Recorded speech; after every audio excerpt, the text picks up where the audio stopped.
So I've heard the pretty voice. She tells me recording is in progress. All right.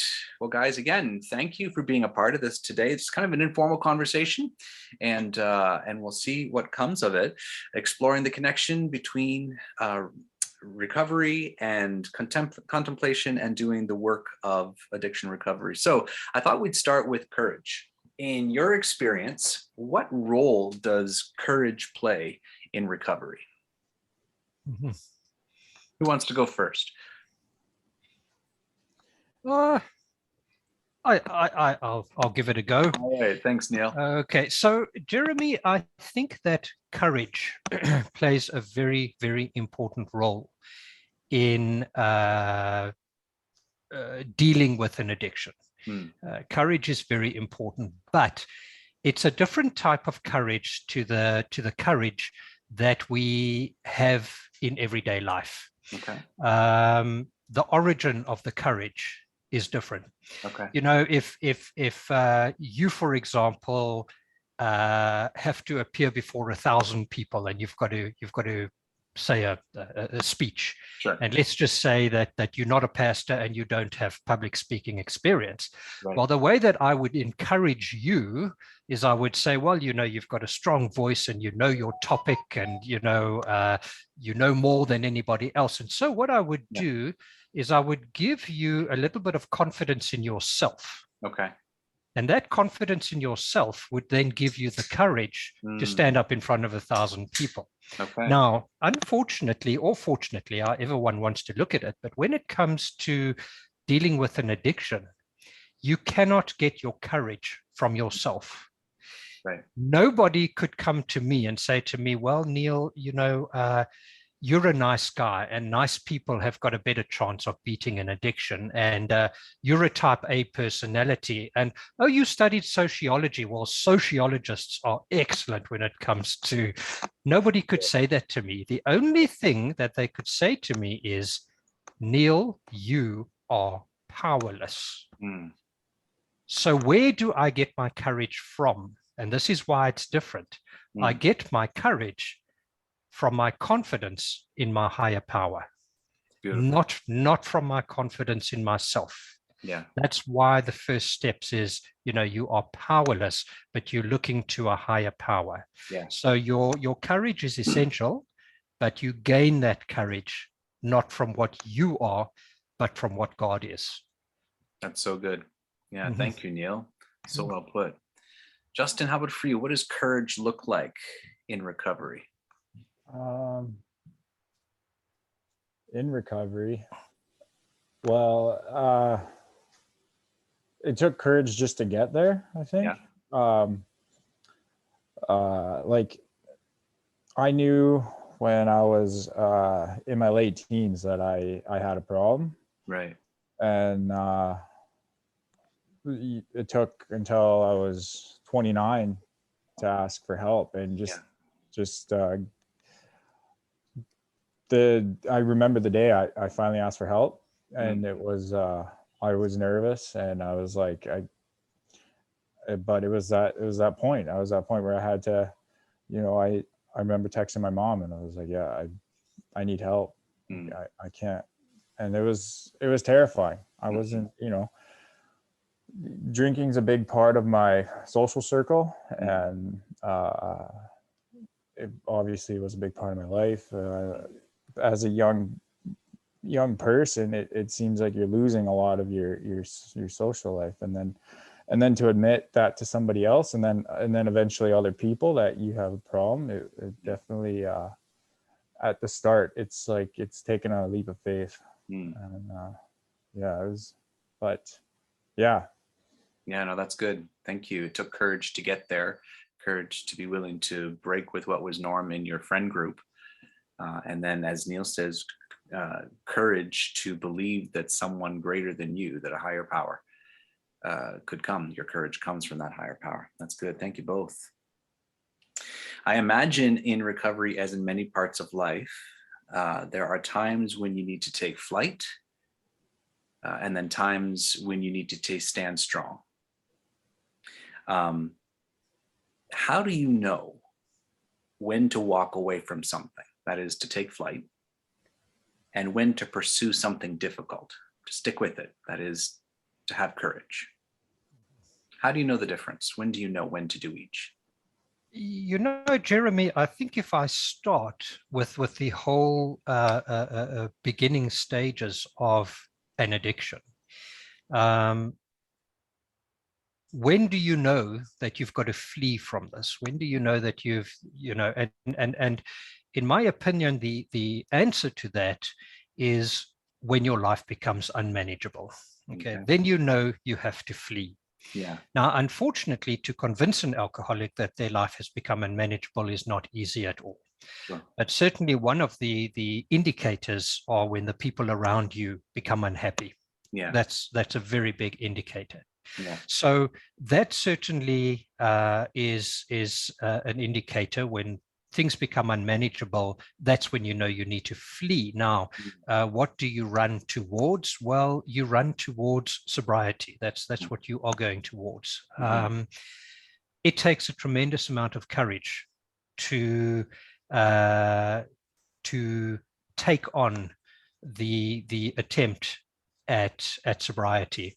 Sobriety is a very fearful thought for most people that suffer with an addiction, which is one of the reasons why we take it a day at a time. As I mentioned to you at our dinner, I haven't drank in 14 years. Now, I can tell you I'm not going to drink tomorrow and I'm not going to drink next week. Yeah. But for me to say to you, I'm not going to touch alcohol for the rest of my life, that's a scary thought.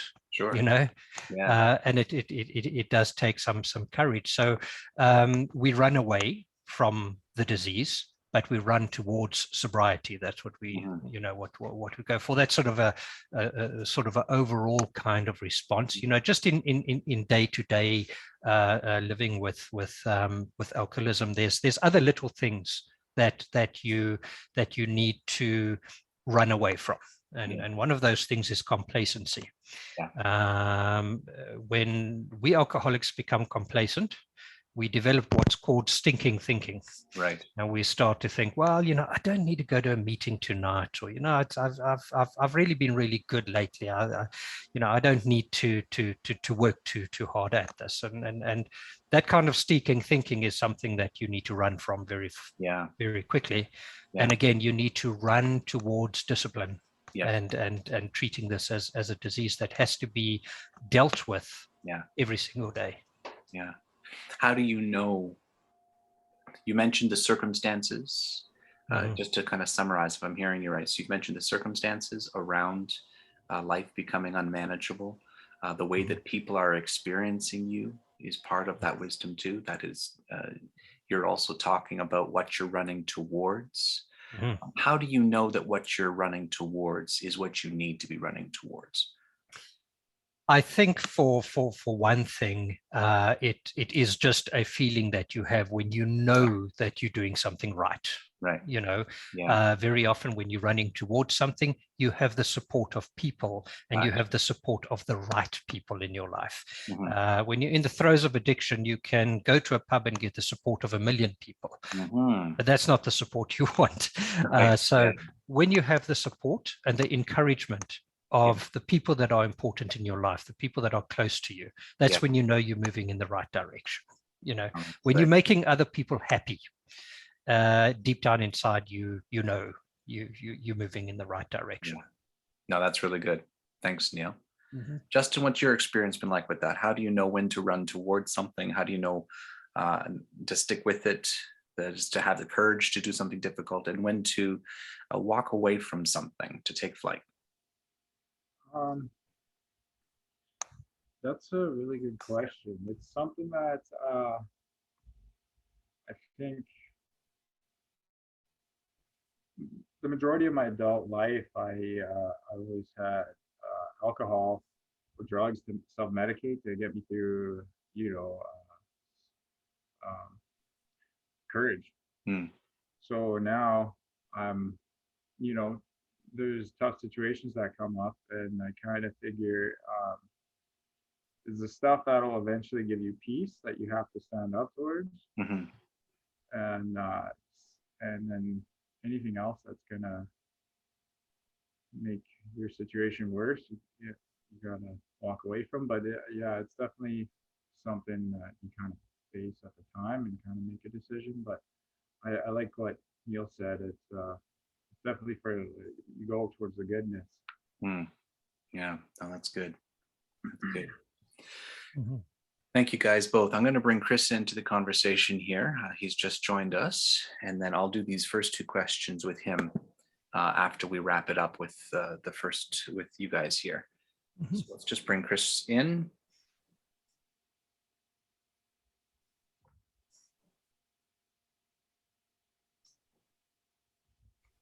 Are you there, Chris?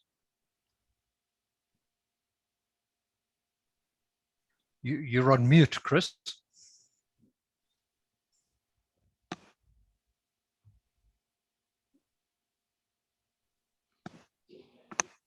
All right.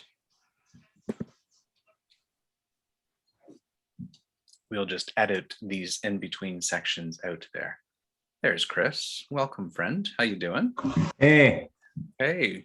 sorry I'm late. I just got in from work. You are welcome. We're glad to have you here. I think what we'll do is we've asked 2 of the 4 questions, so we'll keep going and ask the other 2 questions, and then I can let Justin and Neil go, and you and I can hang on, and we'll ask the first 2 questions. So that work for you? Sure. Awesome. Yeah. Sounds good. So we've been talking about courage in recovery, particularly at what we're trying to explore is what role the contemplative practices have in us doing the work we need to be doing, that God's given us to do. So we've looked at courage, we've looked at wisdom. How do we know when to walk towards something, and how do we know when to walk away from it? The third question is around the role of personal practices. I know when we were doing this series back in January, February, we spent 3 weeks on steps 10, 11, and 12. In your experience, what is the role of personal practices in recovery, guys? Okay. What is the role of personal spiritual practices in recovery? I think personal practices are the day-to-day little tasks that you are doing to maintain sobriety. When I first stopped drinking, I think I was in my first week, and a gentleman took me out for coffee. And he told me a true story about a man that had 20 years sobriety. And on a daily basis, he practiced his meditations. He regularly went to meetings, had a sponsor, worked the steps. He did everything. And once he hit 20 years, he thought, you know what, I think I have got this under the belt. I don't think I have to go to meetings. You know, I think I've got this. He died of alcohol poisoning 6 months later. I'm so sorry. Now that is just an example of how you have to do your day-to-day practice. It is not something that you can just turn your back on. Or alcoholism is very cunning and very sly, and it will catch you off guard. If you give it a half a chance, it will catch you off guard. Yeah. So the waking up every morning, knowing that you're an alcoholic, knowing that you're powerless, knowing that your higher power, in our case being Christians, God is our higher power, and that we cannot do it without him, acknowledging that every day, regularly attending meetings, those are all practices that have to continue throughout the life of an alcoholic. And when they don't continue, an alcoholic is in grave danger. In fact, if you speak to just about any alcoholic that has a relapse, they will tell you that they stopped attending meetings, they stopped interacting with other alcoholics, they stopped meditating, that kind of thing. So it's very important, those day-to-day practices. Yeah, thank you so much, Neil. That's a great way of summarizing the role of the practices and sobriety. Who wants to go next? Justin, Chris?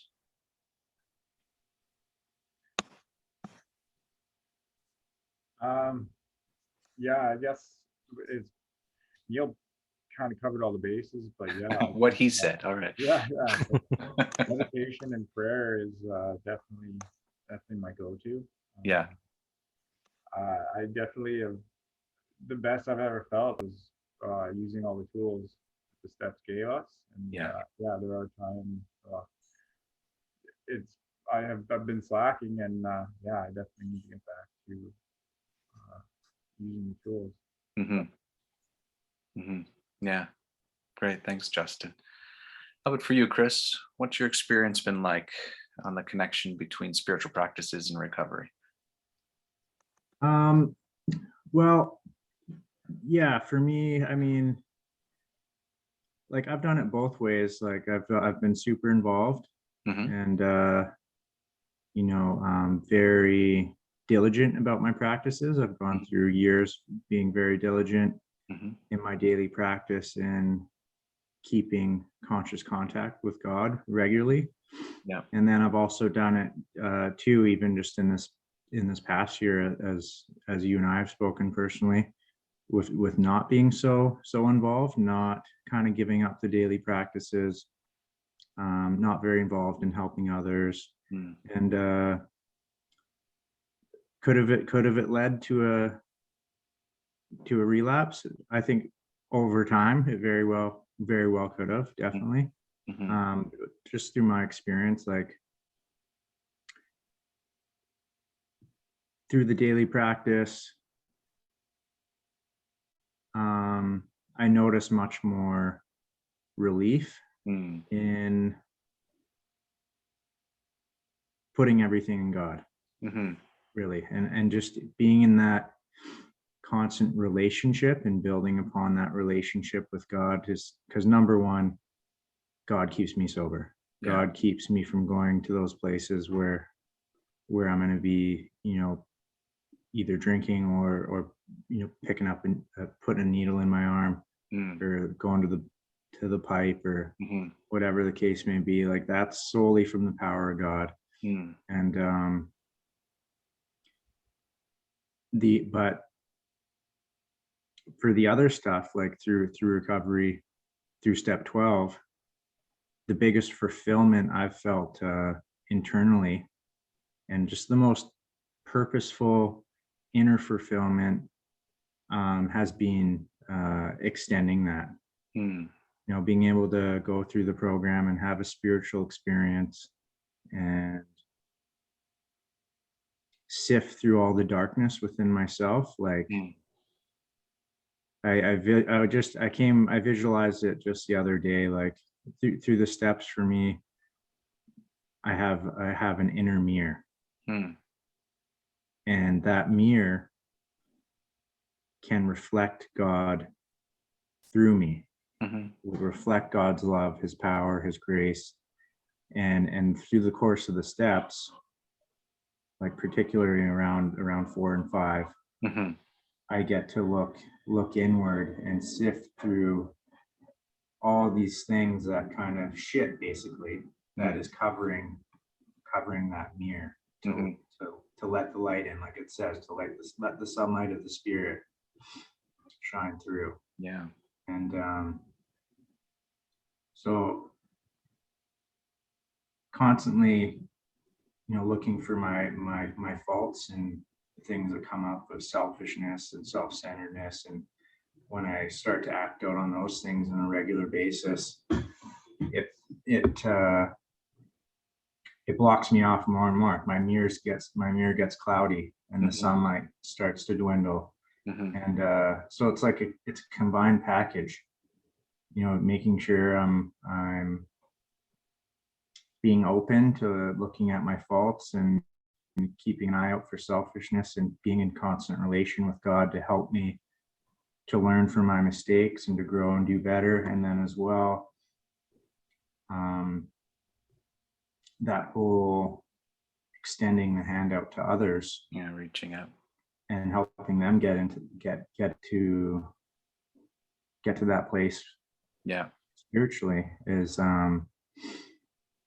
like it's a whole system. It's all, the three work together, right? Yeah, it kind of all revolves around now getting involved in fellowship again, and being helpful and useful in that area. I get to see personally what is like being really involved and doing everything I need to do, maintaining the relationship with God, helping others, And just like church, like God fills me up. If I'm not extending my hand to others and practicing that 12 step, Yeah. then it does get stagnant. It gets, it gets super miserable. My insides get corroded. Yeah. And so That's yeah, good. daily relationship with God, like daily contact, self-reflection, Mm-hmm. and helping others is kind of the main components that keep me spiritually well and free from drugs. That's awesome. Thank you, guys, all of you. One more question for you. Riffing off of that step 12, reaching out kind of idea, and you've all picked up on this in some form, but let's just call it to the open then. What's your dream for others who are caught in addiction?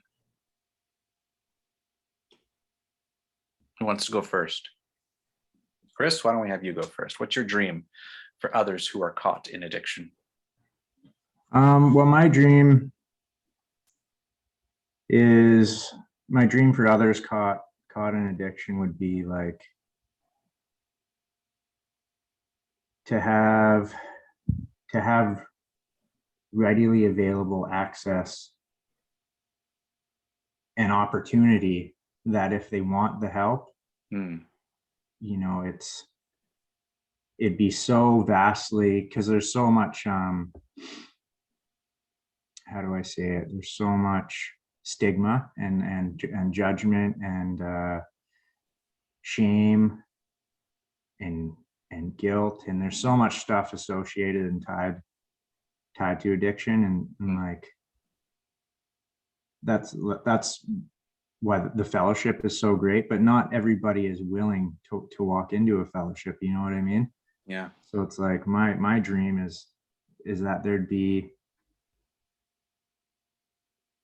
much more opportunity, just like even provided from the government for like centers, rehab facilities,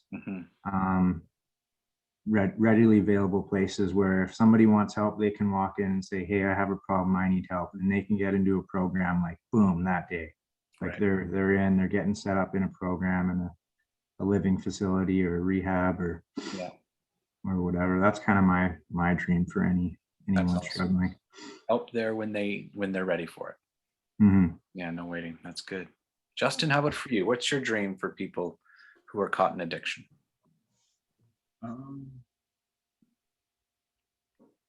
My dream for them would just for them to be able to have the abundant life. Yeah. Get out of the darkness and stop struggling. Like I think that's why it's such a powerful part of the steps. That's why that's what keeps people sober the best way is being able to see somebody go from the darkness to the light. It's just I wish they could just get be able to get a vision of what their life could be. And that clearing the crap off the mirror so they can see who they were made to be. Exactly. Oh, that's beautiful. Thank you. Yeah. Niel, how about for you? What's your dream for those who have been caught in addiction? I hope and I dream that firstly, people who are caught in the addiction are able to be honest with themselves. Yeah. Brutal honesty, because unfortunately, until you realize you have a problem, nothing, absolutely nothing is going to change your life. You have to recognize that you have that problem. The other thing is I would dream that people who have a problem, that they have the courage to reach out.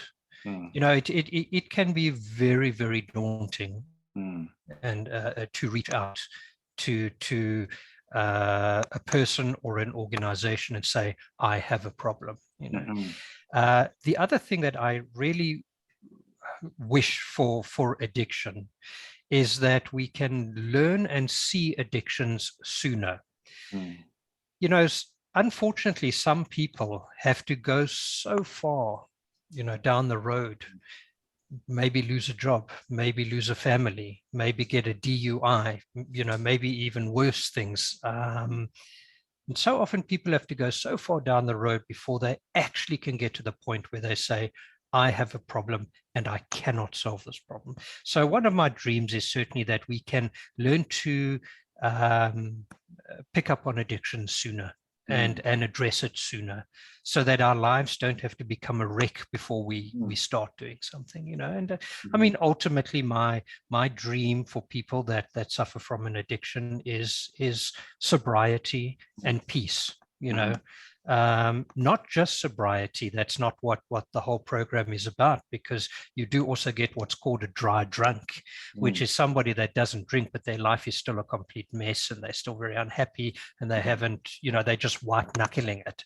Right. And my dream is that people will look to God and to get their power and courage from him and live a life of sobriety and peace. Yeah, that's my dream. Yeah, thank you, Niel. I appreciate one of the gifts that the recovery community might be bringing to the church at large is to say, look, this is our experience. Look for the similarities, because as Richard Rohr says, we're all addicts to some degree, all right? And so we all can learn, not only from the 12 steps that we've just concluded, but also from this need that we are not, or this need to recognize that we are not in control, that life is unmanageable if we don't hand it over and work under the guidance and care of one greater than us. And so I can appreciate the desire that people might see the seeds of addiction before it becomes full blown, before they hit bottom, before they crash. Yeah. Thanks for that, all three of you. I'm going to hang on to Chris, and I'm going to ask him the other two questions that we started with. Niel, Justin, guys, thank you so much for being on this and for having this conversation with me. What I'm going to do with this video afterwards is I'm going to splice it and edit it, and I'm going to incorporate these questions into the sermon on Sunday. And so you should be able to see yourselves there, whether you're tracking with us in person or online. All right. So, sounds great. Well, thank you, Jeremy. That was very nice. Thank you. Yeah, thanks for being part of this. Say hi to your lovely partners for me. We will do. All righty. Bye-bye. Good night. Yes. Thanks for staying on, Chris. Yeah, you bet. Sorry I was late. Yeah, work happens, man. I get it. So the other two questions, again, we're at this intersection of contemplation and action. That's kind of our Lenten theme, right? And so looking to tie together in the various spheres Christians find themselves, how contemplation fuels the work that we have to do. So the first two questions have to do with courage and wisdom, okay? As two of the fruits of contemplation. So let me ask you the first one. What role in your experience does courage have to play in recovery?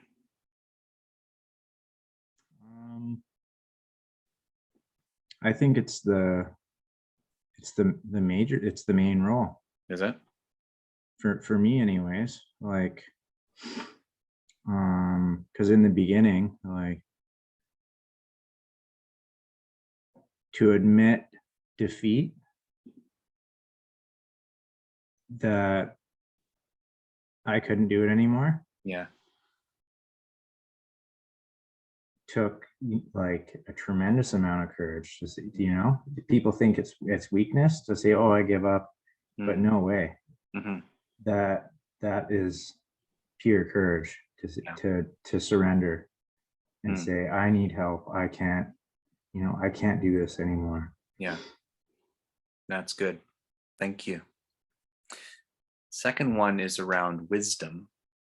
And so in recovery, whether getting into it or as you journey through it, how do you know when to walk away from something, that is to take flight, and when to pursue something that's difficult? And when to pursue something that's difficult? Right, because we all are faced sometimes with these choices where, should I be suck it up and push through, or should I be walking away? How do you know? Well, it is a difficult one. Like, I think for me, if I'm involved in making a particular decision, or I'm involved in, certain circumstances, when it starts to weigh on my spirit and affect me in a spiritual way, Mhm. that's when I personally know that, okay, it's time to walk away from this. Okay. Yeah. If, Can you say a if little this, bit? Go ahead. well, if it's not promoting truth, Okay. if it is no longer promoting truth, then it's time to walk away. I Okay. would say. So for those who might not be, might not understand what you mean by truth, just say a little bit more, would you? Well, so yeah, how could I describe this?